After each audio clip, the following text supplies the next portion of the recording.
প্রিয় দর্শক, আমি আপনাদেরকে একটি দারুণ চিত্র দেখাবো যেটাকে বলি আমরা যে বুড়োকালে ভীমরতি। সেই ভীমরতি দেখছেন কিছু মানুষের,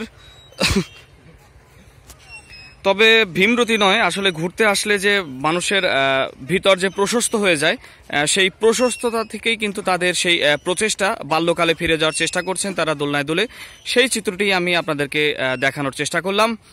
সঙ্গে আছি আর যে সুপ্ত, দেখছেন আমাকে বাংলাবান্ধা মিনামিনির বাজার, রওশনপুর।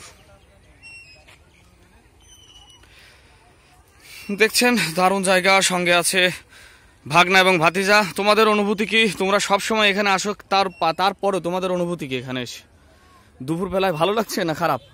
দুপুরবেলা না, বিকালবেলা। ও, বিকালবেলা। আচ্ছা, ভালো লাগছে না খারাপ? ভালো লাগতেছে। ভাতিজা, তোমার কি অবস্থা? টায়ার্ড? বাইক চালাতে টায়ার্ড? ভাতিজা আসলে সারাদিন আমরা প্রায় 2 দিন ধরে বাইক চালাচ্ছি। ভাতিজা দেখতেই পাচ্ছে যে ভাতিজা ক্লান্ত, এবং ভাতিজাকে দারুণ দেখা যাচ্ছে।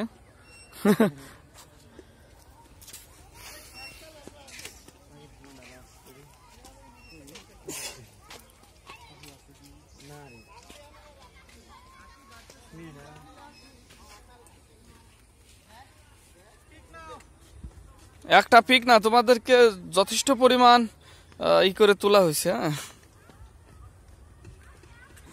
প্রিয় দর্শক শ্রোতা, আপনারা এই মুহূর্তে দেখছেন বুড়োকালের ভীমরতি। বুড়োকালের ভীমরতিতে তোমাদের বাল্যকালে ফিরে যাওয়ার প্রচেষ্টা কেমন লাগছে বন্ধুরা? বাল্যকালে ফিরে যেতে চাও? তা বন্ধুরা, দেখলেন যে বুড়োকালের ভীমরতি, বাল্যকালে ফিরে যাওয়ার প্রচেষ্টা।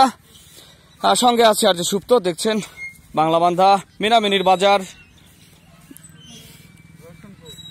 রওশনপুর। ওকে, আমরা কিছুক্ষণ পরেই চলে যাব আনন্দধারা। সেই আনন্দধারায় মেতে উঠবো আমরা কিছুক্ষণ পরে। যদিও আমরা যদি ম্যানেজারের পারমিশন পেয়ে থাকি, তাহলে কিন্তু আমরা আনন্দধারায় চলে যাব। দারুণ দারুণ একটি মজার ব্যাপার দোলনা। আর দোলনায় কে না দুলতে চায়? ছোট বড়, বয়োবৃদ্ধ সমস্ত মানুষ কিন্তু দোলনায় দুলতে চায়, এটাই স্বাভাবিক। তো সেই প্রচেষ্টা থেকে তারাও বাল্যকালে ফিরে যাওয়ার চেষ্টা করছে। দেখছেন আমাকে, সঙ্গে আছে আর যে সুপ্ত।